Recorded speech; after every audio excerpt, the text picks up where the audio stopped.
नमस्कार, DD news पर आप सभी का स्वागत है। दिन के 12 बज चुके और हम हाजिर हैं देश और दुनिया की अहम और बड़ी सुर्खियों को लेकर। शुरुआत करते हैं हेडलाइंस के साथ। विदेश मंत्री डॉक्टर एस जयशंकर ने इस्लामाबाद में एससीओ समिट में लिया हिस्सा। परिषद के शासनाध्यक्षों की 23वीं बैठक में रखा भारत का पक्ष। उमर अब्दुल्ला ने ली जम्मू कश्मीर में मुख्यमंत्री पद की शपथ। सुरेंद्र कुमार चौधरी बने डिप्टी सीएम। केंद्र के साथ मिलकर काम करने की जताई इच्छा। सरकार को बाहर से समर्थन देगी कांग्रेस।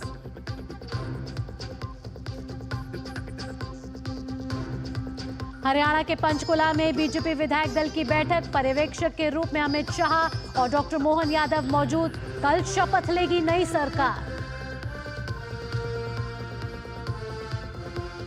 पराली जलाने के मामलों में कानूनी कार्रवाई नहीं करने से नाराज सुप्रीम कोर्ट ने पंजाब और हरियाणा सरकार को लगाई फटकार।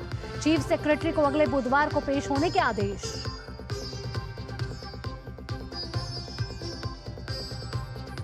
महाराष्ट्र में प्रत्याशियों के नाम पर चर्चा के लिए भाजपा केंद्रीय चुनाव समिति की बैठक आज।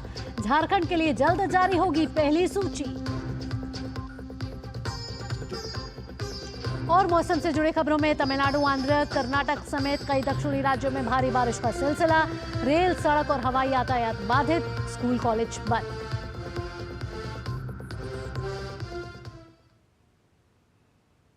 और इन अहम सुर्खियों के बाद अब खबरें विस्तार से। और शुरुआत एससीओ समिट से जुड़ी हुई, जहां विदेश मंत्री डॉक्टर एस जयशंकर ने रखा है अपना पक्ष और एससीओ समिट बैठक के लिए वे इस्लामाबाद पहुंचे हैं। वहां उनका स्वागत पाकिस्तान के प्रधानमंत्री शहबाज शरीफ और विदेश मंत्री इशाक डार ने स्वागत किया है। विदेश मंत्री डॉक्टर एस जयशंकर परिषद के शासनाध्यक्षों की 23वीं बैठक को उन्होंने संबोधित किया है।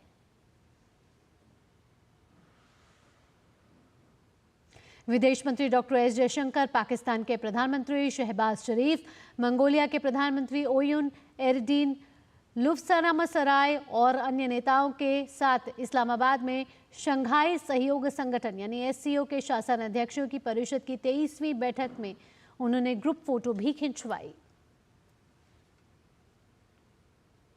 और अब बात जम्मू कश्मीर की नई सरकार की, जहां उमर अब्दुल्ला ने जम्मू कश्मीर के मुख्यमंत्री के रूप में शपथ ले ली है।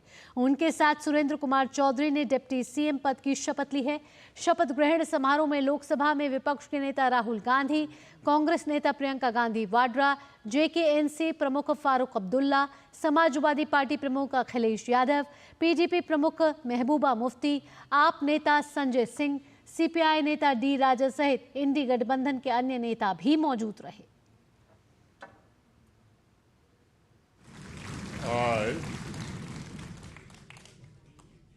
I, Omar Abdullah, do swear in the name of God that I will bear true faith and allegiance to the Constitution of India as by law established, that I will uphold the sovereignty and integrity of India, that I will faithfully and conscientiously discharge my duties as Chief Minister for the Union Territory of Jammu and Kashmir, and that I will do right to all manner of people in accordance to the Constitution and the law, without fear or favor, affection or ill will. I,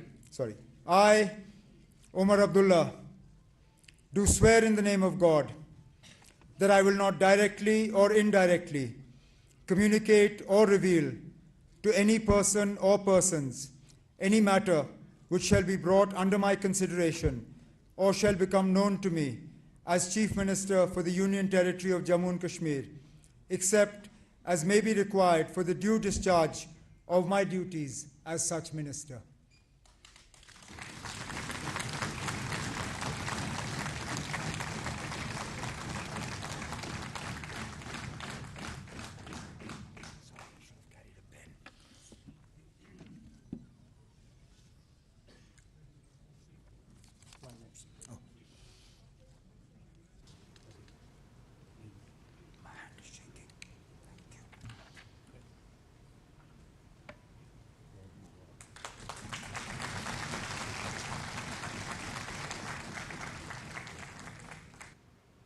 बढ़ते आगे, जम्मू कश्मीर प्रदेश Congress committee JKPCC के प्रमुख तारिक हमीद करा ने आज कहा कि Congress party फिलहाल जम्मू कश्मीर सरकार में मंत्रालय में शामिल नहीं हो रही है।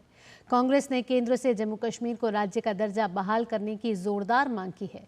इसके अलावा प्रधानमंत्री ने भी कई बार सार्वजनिक बैठकों में इसका वादा किया है, लेकिन जम्मू कश्मीर को राज्य का दर्जा बहाल नहीं किया गया है। हम नाखुश हैं, इसलिए फिलहाल हम मंत्रालय में शामिल नहीं हो रहे हैं।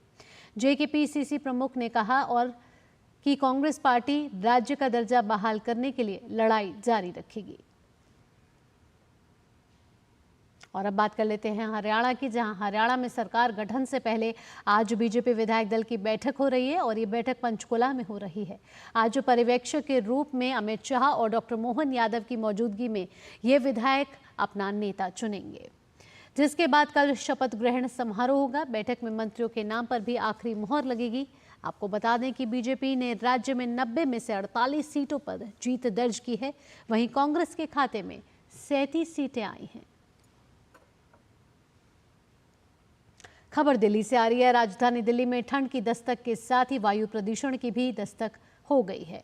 पड़ोसी राज्यों में पराली जलने की घटनाएं भी सामने आने लगी है। ऐसे में सुप्रीम कोर्ट ने हरियाणा सरकार को अपने पिछले आदेश का पालन न करने पर फटकार लगाई है और चेतावनी दी है कि यदि आदेश का पालन नहीं किया गया तो वह राज्य के मुख्य सचिव के खिलाफ अवमानना का मामला दर्ज करेगा। सुप्रीम कोर्ट ने पूछा कि राज्य सरकार पराली जलाने के लिए लोगों पर मुकदमा चलाने से क्यों कतरा रही है और लोगों पर मामूली जुर्माना लगाकर उन्हें छोड़ भी क्यों रही है। साथ ही सुप्रीम कोर्ट ने पंजाब सरकार को भी फटकार लगाई है और पंजाब के चीफ सेक्रेटरी को अगले बुधवार व्यक्तिगत रूप से पेश होने को भी कहा है। सुप्रीम कोर्ट ने साथ ही कहा कि पंजाब सरकार का रवैया भी हरियाणा जैसा ही है। पिछले 3 सालों में पराली जलाने के लिए किसी के खिलाफ मुकदमा नहीं चलाया गया, सिर्फ मामूली जुर्माना लगाकर छोड़ दिया गया। कोर्ट ने commission for air quality management से कहा कि वह पंजाब और हरियाणा के अधिकारियों के खिलाफ दंडात्मक कार्रवाई करे।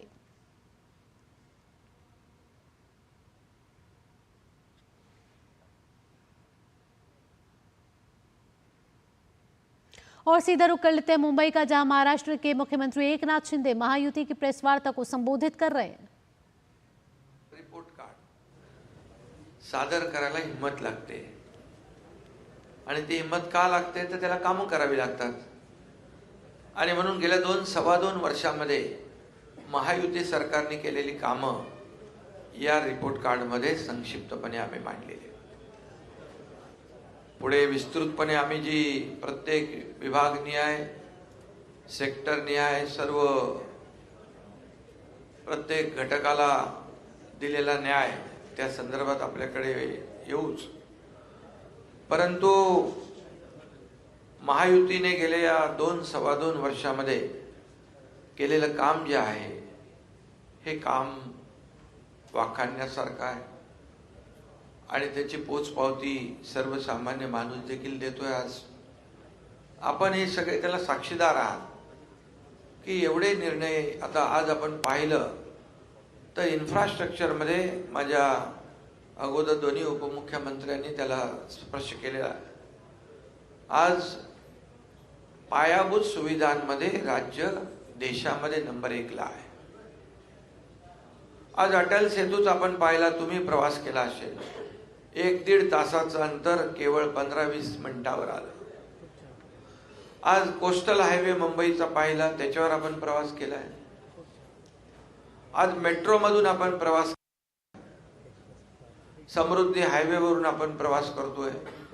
मुंबई पुणे आता तो तर झालाय, त्याला आणखी आम्ही लवकर जलद गतीने कसं पोहोचता येईल त्यासाठी काम करतोय, केलंय। एक मिसिंग लिंक तिकडे करतोय, अर्धा तास अगोदर पुणे मुंबई प्रवास होईल। आज ज्या योजना म्हणजे इन्फ्रा प्रकल्प जे आहेत हे राज्याच्या विकासाला गती देणारे असतात। ज्या राज्यामध्ये इन्फ्रास्ट्रक्चर मोठ्या प्रमाणावर सुरू असतं त्या राज्याची प्रगती वेगवान होत असते, कारण शेवटी कनेक्टिव्हिटी महत्त्वाची असते आणि पायाभूत सुविधाही महत्त्वाच्या असतात। आणि जेवढं पोटेन्शियल आपल्या महाराष्ट्रामध्ये आहे ते पूर्णपणे त्याचा वापर करण्याचा प्रयत्न आम्ही केलाय। 2-2.25 वर्षामध्ये आम्ही सर्व काही केलं असं म्हणू शकत नाही, म्हणणारही नाही. परंतु 2.5 वर्षाचा कालावधी महाविकास आघाडीचा आणि महायुतीचा 2-2.25 वर्षाचा, याचं कंपॅरिझन जर केलं तर 2.5 वर्षामध्ये सगळे प्रकल्प बंद पाडण्याचं काम केलं. मग ते आरे कारशेड असेल, मेट्रो 3 असेल, समृद्धी असेल, अटल सेतू असेल, सगळे प्रकल्प त्याच्यामध्ये स्पीड ब्रेकर टाकण्याचं काम केलं. आज मी सांगू इच्छितो आपल्याला की कारशेड जर आम्ही आल्यानंतर स्टे उठवून चालू नसतं केलं तर ते आणखी 10 वर्ष झालं नसतं. मेट्रो 3 आज आपण प्रधानमंत्री महोदयांच्या शुभारंभाने सुरू केलं. 13 ते 15 लाख लोक प्रवास करतायत. ते मला सांगितलं होतं तुम्ही त्याला स्टे द्या, त्याची चौकशी लावा, ते बंद करा. आणि या कारशेड आणि मेट्रो 17,000 कोटी रुपये त्याच्यामुळे त्यांच्या बालहट्ट असेल किंवा अहंकार असेल यामुळे वाढले. नाही तर 17,000 कोटी रुपये आम्ही आता आमच्या लाडक्या बहिणींना आम्ही आणखी जादा पैसे देऊ शकलो असतो. हे दुर्दैव आहे. अँटी डेव्हलपमेंट विजन ठेवून काम करणारे लोक. महाविकास आघाडीने 2.5 वर्षामध्ये आज पायाभूत सुविधा, ठीक आहे, पायाभूत सुविधा सोडल्यानंतर आम्हाला ते म्हणतात की उद्योग गेले, उद्योग पळवले. जसं आता देवेंद्रजी म्हणाले गुजरात गुजरात गुजरात, ते प्रसिद्धी तेच करतायत. अरे गुजरात आणि कर्नाटक 3ऱ्या नंबरला, पहिल्या नंबरला, 2ऱ्या नंबरला गेलं. आपण 3ऱ्या नंबरला होतो. पण जसं आमचं सरकार, महायुतीचं आपलं सरकार आलं, परत राज्य पहिल्या नंबरवर आलं. आज दावोसमध्ये 5 लाख कोटीचे करारनामे झाले. इथे गेल्या 2-3 महिन्यात 2 लाख कोटीचे करारनामे झाले. आणि नुसते करारनामे नाही, त्याचं एक्झिक्युशन आम्ही करतोय. त्यांच्या काळात काय झालं आपल्याला माहित. तो महाराष्ट्र में चुनावी बिगुल बाजला। जी हाँ, महाराष्ट्र के मुख्यमंत्री एकनाथ शिंदे को आप सुन रहे थे, जो महायुति की प्रेस कॉन्फ्रेंस को संबोधित कर रहे थे। इस मौके पर उन्होंने कहा कि देश में इंफ्रास्ट्रक्चर के क्षेत्र में महाराष्ट्र 1 नंबर पर है। साथ ही पिछली सरकारों के बारे में उन्होंने कहा कि उन्होंने प्रोजेक्ट्स को बंद करने का काम किया है, और साथ ही साथ उन्होंने कहा कि कैसे महाराष्ट्र में महायुति अब आगे बढ़ती हुई नजर आ रही है। और आइए आगे बढ़ते हैं और बताते हैं आपको कि विदेश मंत्री डॉक्टर एस जयशंकर, जो इस समय इस्लामाबाद की यात्रा में और एससीओ बैठक में उन्होंने शिरकत की है, साथ ही साथ संबोधन दिए। आइए सीधा रुख करते हैं अक्षय डोंगरे, हमारे सहयोगियों का, जिनसे जानने की कोशिश करते हैं कि एससीओ में विदेश मंत्री ने किन मुख्य बातों का जिक्र किया है। अक्षय, हमने सुना है विदेश मंत्री डॉक्टर एस जयशंकर को, किन मुख्य बातों का जिक्र किया है, किन वैश्विक मुद्दों को उन्होंने वैश्विक पटल पर रखा है? देखिए, अनेकों मुद्दों को उठाया गया है डॉक्टर एस जयशंकर द्वारा, अगर इस्लामाबाद के एससीओ समिट की बात की जाए। लेकिन जो सबसे अहम मुद्दा है जो डॉक्टर एस जयशंकर ने अहम तौर पर उठाया है वो ये है कि trade, connectivity, people to people ties, यानी कि आपसी जो संबंध है लोगों के, वो हमारी जो कनेक्टिविटी अन्य देशों के साथ, जो शंघाई कोऑपरेशन ऑर्गेनाइजेशन का हिस्सा है उनके साथ जो हमारा ट्रेड होता है वो तभी आगे बढ़ सकता है जब हम 3 दुनिया में जो बुराइयां हैं उन्हें ख़त्म करें। उन्होंने इन 3 बुराइयों को कहा है कि आतंकवाद को एक बताया, एक्सट्रीमिज्म एक बताया है। उन्होंने बताया कि जिस तरह से आपसी ये क्रॉस बॉर्डर इन्फिल्ट्रेशन होता है उनको किस तरह से रोका जाए, रेडिकलिज्म किस तरह से रोका जाए। और डॉक्टर एस जयशंकर ने साफ तौर पर ये कहा है कि जब तक आतंकवाद रहेगा, जब तक ये सारी की सारी चीज़ें रहेंगी, एक्सट्रीमिज्म यानी कि कट्टरपंथी लोग रहेंगे किसी भी देश में, किसी भी ग्रुपिंग में, किसी भी बहुराष्ट्रीय इस तरह के जो फोरम्स होते हैं वहां पर, तो ट्रेड, कनेक्टिविटी और पीपल टू पीपल टाइज कभी आगे बढ़ ही नहीं सकता। तो ये काफ़ी बोल्ड स्टेटमेंट दी गई है डॉक्टर एस जयशंकर द्वारा इस्लामाबाद में बैठे हुए। उन्होंने साफ तौर पे जिस तरह से हमें उम्मीद भी थी, पाकिस्तान का नाम लेकर कुछ नहीं कहा, लेकिन बातों ही बातों में उन्होंने ये इशारा कर दिया है कि अगर एससीओ को एक सक्सेस बनाना है, इसमें पोटेंशियल भी है, तो सभी देशों को वाकई में साथ आना पड़ेगा, आतंकवाद का साथ छोड़ना पड़ेगा, एक दूसरे के वाकई में हित के लिए काम करना पड़ेगा, कनेक्टिविटी बढ़ानी पड़ेगी, पीपल टू पीपल टाइज है, कल्चरल टाइज है, उनके ऊपर जोर देना होगा, ना कि आतंकवाद की फंडिंग करके क्रॉस बॉर्डर इन्फिल्ट्रेशन करवाकर एक दूसरे देशों को कमज़ोर करने का काम किया जाए। जिस वक्त डॉक्टर जयशंकर ने जो इस वक्त वैश्विक जंगें चल रही है उनके बारे में भी उन्होंने बातचीत की। उन्होंने कहा कि किस तरह से अगर बात की जाए वेस्ट एशिया की तो वहाँ पर किस तरह से इजराइल, हमास और हिजबुल्ला की जंग चल रही है। अगर यूरोपियन थिएटर की बात की जाए तो किस तरह से रूस और यूक्रेन के बीच में जंग चल रही है, और ऐसे में और कितना महत्वपूर्ण हो जाता है सभी देशों को साथ आना। अब अगर देखा जाए तो एससीओ में दुनिया की सबसे बड़ी अर्थव्यवस्थाएँ है चाइना, और अगर भारत की बात की जाए उसके अलावा रूस भी इसमें है। सेंट्रल एशिया यानी कि मध्य एशियाई देशों की अगर बात की जाए तो वे इसमें आते हैं। ईरान एक बड़ी इकोनॉमी अगर देखा जाए तो वेस्ट एशिया की है, वो इसका पार्ट है, पाकिस्तान इसका पार्ट है। तो इन सभी देशों में पोटेंशियल है, अगर ये आपसी समझौते करे, आपसी एक तरह से जो डिफरेंसेस है उनको हटाकर अगर आप साथ में आए तो काफ़ी कुछ किया जा सकता है। इस ग्रुपिंग को और ज़्यादा मजबूत किया जा सकता है, इकोनॉमी डेवलप की जा सकती है। लेकिन जब तक कोई भी देश इनमें से आतंकवाद का समर्थक रहेगा, स्टेट स्पॉन्सर ऑफ टेररिज्म रहेगा, तो जितने भी सपने हैं एससीओ के वो पूरे नहीं हो सकते। ये बात साफ तौर पे डॉक्टर एस जयशंकर द्वारा इस्लामाबाद में कही गई। काफ़ी लंबा वक्तव्य था उनका। इन सभी देश के जो हेड्स थे वहाँ पर उनके सामने पाकिस्तान के प्रधानमंत्री शहबाज शरीफ वही बैठे हुए थे, उनके सामने उन्होंने अपनी बात दो टूक कही। तो अब ये देखने वाली चीज़ रहेगी कि किस तरह से पाकिस्तान का रिस्पॉन्स आता है कि एससीओ के बाकी देश एक प्रेशर क्रिएट कर पाएंगे पाकिस्तान के ऊपर कि जो सेफ हेवन्स यानी कि सुरक्षित ठिकाने जो आतंकवादियों के लिए पाकिस्तान में बनाए गए हैं, खास तौर पे जो पाकिस्तान ऑक्यूपाइड कश्मीर में जो सेफ हेवन्स बना के रखे गए हैं या फिर जो टेरर लॉन्च पैड्स बना के रखे गए हैं, उन्हें किस तरह से निस्तानाबूद किया जाए। क्या कोई प्रेशर रहेगा, क्या चाइना की तरफ से कोई प्रेशर आएगा, या फिर ये वही बात हो जाएगी कि एक समिट हुआ, लोगों ने अपनी अपनी बातें कही और उसके बाद जैसा चल रहा था वैसा ही चलता रहेगा। तो ये एक मुख्य देखने वाली चीज रहने वाली है। जिस तरीके से अक्षय अलगाववाद, उग्रवाद और आतंकवाद को लेकर विदेश मंत्री डॉक्टर एस जयशंकर ने बड़ी बातें करी हैं, ये एससीओ चार्टर में 3 अहम विषय भी हैं। कहीं ना कहीं जहां आतंकवाद को लेकर पाकिस्तान की जमीन पर विदेश मंत्री डॉक्टर एस जयशंकर ने ये बड़ा संदेश दिया, इससे कहीं ना कहीं अंतर्राष्ट्रीय दबाव भी बढ़ेगा पाकिस्तान पर। जी, आपने बिल्कुल ठीक कहा। देखिए, अगर पाकिस्तान की स्थिति आप इंटरनेशनल इन ग्रुप्स में देखें और एक इंटरनेशनल जियोपॉलिटिक्स के लेवल पर अगर आप देखें तो पाकिस्तान की मौजूदगी ना के बराबर है। एससीओ के अलावा ऐसा कोई बड़ा ग्रुप नहीं है जिसका हिस्सा पाकिस्तान है।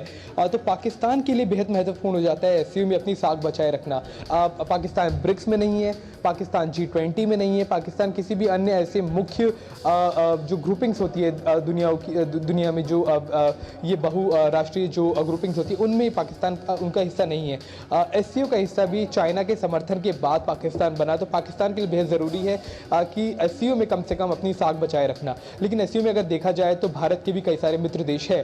अगर हम बात की जाए मध्य एशियाई देशों की या रूस की बात की जाए, ईरान की भी बात किया जाए जियोपॉलिटिकल नज़रिए से, तो ये सभी भारत के पुराने मित्र रहे हैं। तो अगर भारत ने ये बात साफ कह दी है कि अगर एससीओ के जो सपने हैं, जो एजेंडाज हैं, उनको पूरा करना है तो उसके लिए सेपरेटिज्म, एक्सट्रीमिज्म और टेररिज्म को ख़त्म करना बहुत ज़रूरी है। यानी कि अलगाववाद, कट्टरपंथ और आतंकवाद को खत्म करना जरूरी है। तो क्या कोई प्रेशर बनाने में एससीओ ग्रुपिंग कामयाब रहेगी पाकिस्तान के ऊपर? क्योंकि ये खुले ये इट्स एन ओपन सीक्रेट कि पाकिस्तान में आतंकवादी रहते हैं, संगठन एक्टिव है और उनकी वजह से भारत और पाकिस्तान के संबंधों में भी पिछले 10 सालों में कोई वृद्धि नहीं हो पाई है। इसके साथ साथ अक्षय, पाकिस्तान को तो एक बड़ा संदेश गया ही है, विश्व को भी एक बड़ा संकेत जाता हुआ नजर आ रहा है, क्योंकि देश में अभी कई ऐसे देश हैं जो युद्ध से संघर्ष कर रहे हैं। इसमें ईरान शामिल है, रूस, यूक्रेन शामिल है। ऐसे में विदेश मंत्री का ये बयान कहीं ना कहीं, क्योंकि हम हमेशा शांति के सेतु के रूप में आगे बढ़ते हुए नजर आ रहे हैं, शांति दूत के रूप में नजर आ रहे हैं, ऐसे में ये बड़ा बयान कहीं ना कहीं उन देशों के साथ कनेक्ट होता हुआ भी नजर आ रहा है। जी बिल्कुल, आपने बिल्कुल ठीक कहा। इनफैक्ट अगर बात की जाए डॉक्टर एस जयशंकर के वक्तव्य की, तो शुरुआत में ही उन्होंने इन जंगों, उनकी जो सबसे ओपनिंग स्टेटमेंट थी उसी में उन्होंने इन जंगों के बारे में बात की कि जिस तरह से चाहे वो वेस्ट एशिया में हो या फिर सेंट्रल एशिया में, यूरोप में जिस तरह के कॉन्फ्लिक्ट चल रहे हैं उनकी वजह से न सिर्फ वैश्विक अर्थव्यवस्था को खतरा है बल्कि सप्लाई ऑफ फूड चेन, जो फूड चेन होती है उनको एक बड़ा खतरा सामने आ गया है उनके सामने। अगर बात की जाए कनेक्टिविटी की, ट्रेड की बात की जाए तो उनके सामने एक बड़ा प्रश्न चिन्ह खड़ा हो गया है कि किस तरह से आगे की टेक्नोलॉजीज़ का इस्तेमाल करते हुए दुनिया को और ज़्यादा एक तरह से प्रॉस्परस बनाया जाए, ना कि जिस तरह से हम देख रहे हैं कि सिचुएशन जितनी ख़राब हो चुकी है, चाहे वो वेस्ट एशिया हो या फिर जो यूक्रेन रशिया का वॉर थिएटर हो वहाँ पर, तो उसकी वजह से विश्व को एक बड़ा धक्का लगा है, वैश्विक अर्थव्यवस्था को एक धक्का लगा है। तो किस तरह से एससीओ सामने आकर इन सभी समस्याओं का समाधान कर सकता है, ये उन्होंने सबसे पहला सवाल पूछा था। तो एससीओ चार्टर के हिसाब से जो भी मेजर चैलेंजेस हैं उनके बारे में डॉक्टर एस जयशंकर ने बात की। आपने एक बात बहुत ठीक कही कि न सिर्फ पाकिस्तान को बल्कि वैश्विक स्तर पे एक बड़ा संदेश दिया गया है। तो जहां एक तरफ आतंकवाद के मुद्दे को लेकर पाकिस्तान पे कहीं ना कहीं निशाना साधा गया है, बल्कि जिस तरह से हम देख रहे हैं अलगाववाद एक बड़ा मुद्दा आकर खड़ा हो गया है। अलगाववाद को एक तरह से जैसे हम कनाडा में देख रहे हैं, अलगाववादी तत्वों को जगह दी जाती है, उनको पनपने का मौका दिया जाता है, उनकी फंडिंग की जाती है, उनको फाइनेंस किया जाता है, उनको एक तरह से सेफ हेवन दिया जाता है ताकि अन्य देशों की पॉलिटिक्स को उससे एक तरह से अफेक्ट किया जा सके। तो उसके लिए भी एक संदेश उन्होंने डॉक्टर जयशंकर ने इस्लामाबाद से ही दिया है। और जाहिर तौर पे कनाडा भी सुन रहा होगा कि क्या स्टेटमेंट रहेगी भारत की, क्योंकि एससीओ की अगर बात की जाए तो इसमें कई सारे ऐसे देश हैं जो वेस्टर्न कंट्रीज़ है, जो पश्चिमी देश है, वो कहीं ना कहीं उन्हें उनके साथ वो कॉन्फ्लिक्ट में है। जैसे कि रूस की अगर बात की जाए, चाइना की बात की जाए, पाकिस्तान और ईरान की भी बात की जाए, तो इन सभी देशों के जो रिप्रेजेंटेटिव्स है वो क्या क्या कहने वाले हैं, क्या क्या उनका संदेश रहने वाला है। तो इस बात को लेकर वेस्ट की नज़रें पूरी तरह से एससीओ समिट पर रही होंगी। तो डॉक्टर एस जयशंकर ने वेस्ट को भी एक कड़ा संदेश अलगाववाद को लेकर दिया है। इसके साथ साथ क्या अक्षय, क्योंकि मुख्य एजेंडे में सुरक्षा, व्यापार और कनेक्टिविटी भी था, क्या इस मुख्य एजेंडे पर भी डॉक्टर एस जयशंकर के वक्तव्य में बड़ी बातें सुनने देखने को मिली? जी बिल्कुल, कई सारी बातें, जैसे कि मैंने कहा कि काफ़ी लंबा वक्तव्य था इनका। अगर बात की जाए ट्रेड की, कनेक्टिविटी की, तो किस तरह से टेक्नोलॉजी का इस्तेमाल करके इन सभी चीज़ों में एक तरह से बढ़ोतरी लाई जा सकती है। अगर बात की जाए भारत में, तो भारत में जिस तरह से कनेक्टिविटी को लेकर जो आंतरिक तौर पे जितनी वृद्धि हुई है, चाहे वो रोड कनेक्टिविटी हो या फिर रेलवे कनेक्टिविटी हो, उससे जाहिर तौर पर ट्रेड बढ़ता है। और ऐसे ही टेक्नोलॉजी का इस्तेमाल करते हुए या फिर कनेक्टिविटी का इस्तेमाल करते हुए किस तरह से डिजिटल जो हमारे पास टेक्नोलॉजी आज के समय में उभर कर आ रही है उसका इस्तेमाल किस तरह से किया जाए, ताकि जो इस वक्त हमारे बड़े मुद्दे हैं जिनसे न सिर्फ एक देश को बल्कि पूरे विश्व को खतरा है, उनको किस तरह से सॉल्व किया जाए। तो उन सभी को लेकर कोलैबोरेशन की बात की गई है कि सभी देश साथ में आकर, खासतौर पर एससीओ के देश साथ में आकर न सिर्फ एससीओ के देशों की बल्कि विश्व के लिए कई सारी एक ऐसी टेक्नोलॉजी को लेकर आ सकते हैं, ऐसे एग्जाम्पल सेट कर सकते हैं जिससे कनेक्टिविटी बढ़े, ट्रेड बढ़े, डेवलपमेंट बढ़े, ह्यूमन डेवलपमेंट इंडेक्स बढ़े, लोगों की ज़िंदगी आसान हो, जो भी समस्या क्लाइमेट चेंज की वजह से हो रही है वो सब ठीक हो। तो लोगों को किस तरह से उनकी ज़िंदगी और उनके जीने के ढंग में बढ़ोतरी हो सकती है, उन सभी चीज़ों के बारे में बात की। लेकिन वही साफ तौर पे ये भी कह दिया गया कि जब तक आतंकवाद रहेगा इन सभी सपनों को साकार करना बेहद ही मुश्किल चीज़ रहने वाली है। बिल्कुल अक्षय, तो पाकिस्तान की ज़मीन से भारत का एक बड़ा संदेश जाता हुआ। अक्षय, इन तमाम जानकारियों के साथ आपका बहुत बहुत धन्यवाद। यहाँ रुकेंगे एक छोटे से ब्रेक के लिए। ब्रेक के बाद भी खबरों का सिलसिला यूं ही जारी रहेगा। आप जुड़े रहिए डीडी न्यूज के साथ।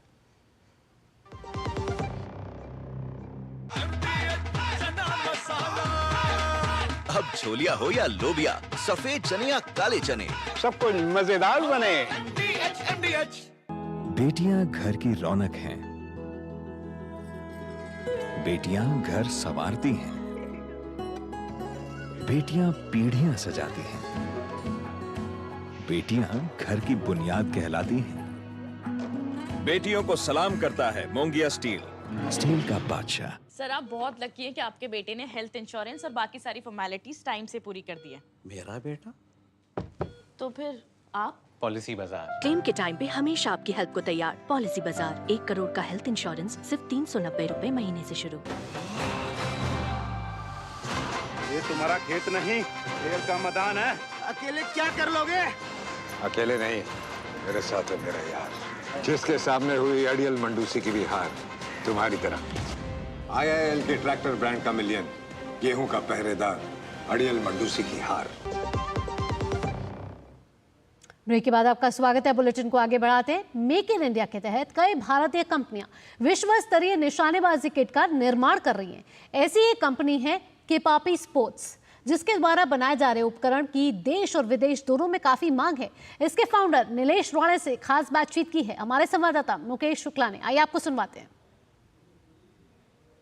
नीलेश राणे हमारे साथ मौजूद हैं। Welcome to DD News sir. कैसे देखते हैं इस पूरे के पूरे अभी तक के सफ़र को? आपने जो मेक इन इंडिया का ये प्रोडक्ट जब से चलाया और कितना इसका रिजल्ट हमें देखने को मिल रहा है? ये सफ़र काफ़ी लंबा था, 25 साल हो गए, मतलब 25 साल ये टाइम हो जाएंगे। और ये अभी स्पेशल टाइम है क्योंकि यहाँ पे वर्ल्ड कप फाइनल हो रहा है। जो क्रीम लेयर बोलते हैं शूटर के, जो टॉप शूटर है वो यहाँ पे सब आए हुए हैं, वो यहाँ पे अपनी किस्मत आजमाएंगे और उनके सपोर्ट के लिए हम लोग यहाँ बैठे हैं। जैसे कि आपने कहा कि हमारा जैकेट ट्राउज़र का है, तो जैकेट ट्राउज़र का हम लोग कर ही रहे। उसके साथ अभी हम लोग ने काफ़ी नए प्रोडक्ट भी इंट्रोड्यूस किए। वैसे जैसे आप एक बैग देख सकते हैं जिसमें आप हमारा राइफ़ल केस आता है, जैकेट ट्राउज़र सब उसी में हम लोग रखते हैं। तो ये एक नया प्रोडक्ट हमने शूटर के लिए यहाँ पे लाया है जिसमें आप सब सामान रख के जा सकते हैं। इसको हम लोग रो बैग बोलते हैं, राइफल ऑन व्हील। इसमें आप राइफल लेके जा सकते हैं। मेक इन इंडिया का जो इनिशिएटिव हमारा था वो उसमें हम लोग काफ़ी हद तक उसमें योगदान दे रहे हैं, ऐसा हमको लग रहा है। तो ये एक बड़ा अचीवमेंट था। इसमें आप देखेंगे चियारा है, शी इज़ फ्रॉम स्विट्ज़रलैंड, उनको गोल्ड मेडल था और अपने स्वप्निल जी यहाँ पे है। And now coming with the new products, आप देख सकते हैं हम लोग अभी नए टी शर्ट्स वगैरह भी कर रहे हैं जहाँ पे ये आउटडोर करके हमारा ब्रांड है, कपापी आउटडोर करके। तो इसमें हम लोग अभी काफ़ी आगे जा रहे हैं। मतलब जो शूटर्स का एक नीड रहता है, ओलंपियन, हम लोग काफ़ी साल से ओलंपियन के साथ काम कर रहे हैं। मतलब वो कैसे उनका लाइफस्टाइल रहता है, मॉर्निंग में जॉगिंग रहेगा या स्विमिंग रहेगा, साइकिलिंग है, ट्रैकिंग रहेगा, उनके जो रिक्वायरमेंट है उनको हम लोग बहुत नज़दीकी से देख रहे हैं। तो वाकई में ये एक बड़ा मौका है भारत के लिए। यहाँ पर जो पूरी की पूरी हमारी शूटिंग फर्टर्निटी है वो यहाँ पर अपने आप को फिर से प्रोड्यूस करेगी और प्रूव करके दिखाएगी कि नहीं, वी आर द बेस्ट। ये जो टॉप शूटर है जर्मनी के, वो सब यहाँ पे आए हैं। तो अपने यहाँ के जो शूटर्स हैं उनको भी वो देखने के लिए, एहसास करने के लिए मिलेगा। जो पेरिस में जाने को जिसको मिला नहीं, वो यहाँ पे खुद देख सकते हैं, वो फील कर सकते हैं कैसे ये टॉप शूटर्स कैसे परफॉर्म करते हैं, उनका एटीट्यूड कैसे रहता है, उनका बिहेवियर कैसे रहता है। So they can watch it very closely. तो ये उसमें एक अपॉर्चुनिटी है शूटर्स के लिए भी। चाहे साई है, खेलो इंडिया है, खुद स्पोर्ट्स मिनिस्ट्री या प्राइम मिनिस्टर खुद मिल करके हमारे एथलीट्स को प्रोत्साहित करते हैं। एक बड़ा मौका है ISSF में। देखेंगे आने वाले दिनों में क्या कुछ रिजल्ट सामने निकल करके आते हैं। कैमरामैन राहुल चोपड़ा के साथ में मुकेश शुक्ला, DD न्यूज़ दिल्ली। और इसी के साथ इस बुलेटिन में इतना ही। देश और दुनिया की बड़ी और अहम खबरों के लिए आप देखते रहिए DD न्यूज़। मुझे दीजिए अनुमति। नमस्कार।